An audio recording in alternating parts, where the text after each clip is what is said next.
Mata and Teddy and Nova.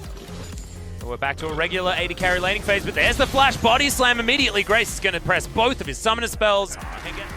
He coming in here wants to try and find Smeb's flash. I don't think he'll be able to get it here as the slicing Maelstrom is going to be his cooldown of choice. Just wanders his way underneath this turret as Umpty, definitely not safely, as so on. He's going to get body slammed here, booped as well as Smeb making his way over. Teemo and Nova are going to move their way in. Nova does have the Moby boot, so he's going to be very strong. Rocket jump, not going to get interrupted as Deft held on. Yep, Realm Warp is going to come in.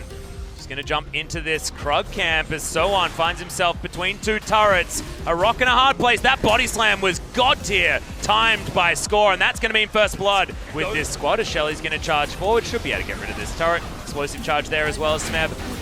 Just going to play on the wing. Both sides. It really is possible, Atlas. Certainly is. Feeling like a war of attrition that's just being slowly won by KT, and JVNA getting bled out onto a bat. Oh, Score now turning on to Teddy and Nova as there's the Realm Warp. That's going to deliver a rise to this fight as Featherstorm very early on in the piece is going to come in. Has his Infinity Edge done. You've got a Seraph's Embrace, and if Smeb comes over, he's got a Blade of the Ruin King, so that's great. Body Slam comes in. Umpty, special delivery. Over to KT Rolster, they get the Subjugate. The 5v5. If you have a big enough gold lead in the Baron buff, anything's possible. They want picks. They desperately want them. Yeah, Umpty's in a massive amount of trouble. Uses a stopwatch first to dodge out of the way of the cast. For KT's Baron, we'll be able to take this one down. Nova wants to try and get in. There is Grace. Oh, not going to be able to get it.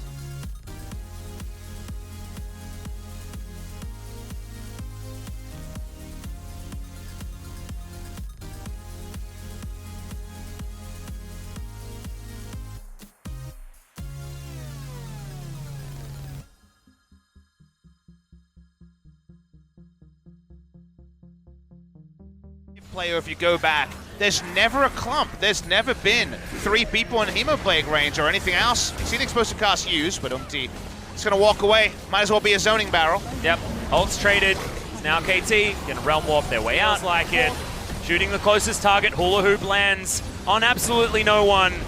Shockwave does nothing. There's the flash forward from Mata trying to lock down the Vladimir. They do it before he can do anything, just in the charm duration from the quickness. That's going to spell the end of Nexus turrets number 1 and 2, and the Nexus will go down in the end. 2 kills so far this game as Deft flashes forward, is going to be able to grab the 3rd, the 4th. Are we going to get 5 in here? I don't think so, as the lowest kill game is going to go over to KT Rolster.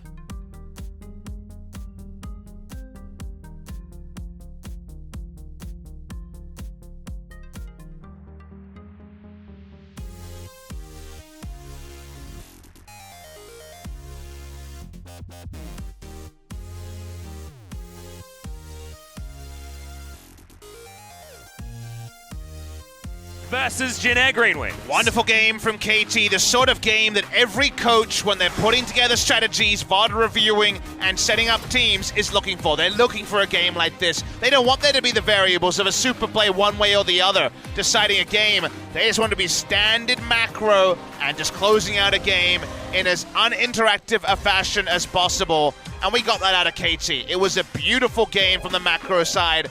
If you're a purist of the bloodthirsty games, it was the worst possible game. But for KT Rolster looking to make their way to first place at the end of the day, that is the fallback you want after losing game 1 in such a low agency, poor performance. It absolutely is. And look, if you're disappointed with the lack of kills, then shame on you. You had game number...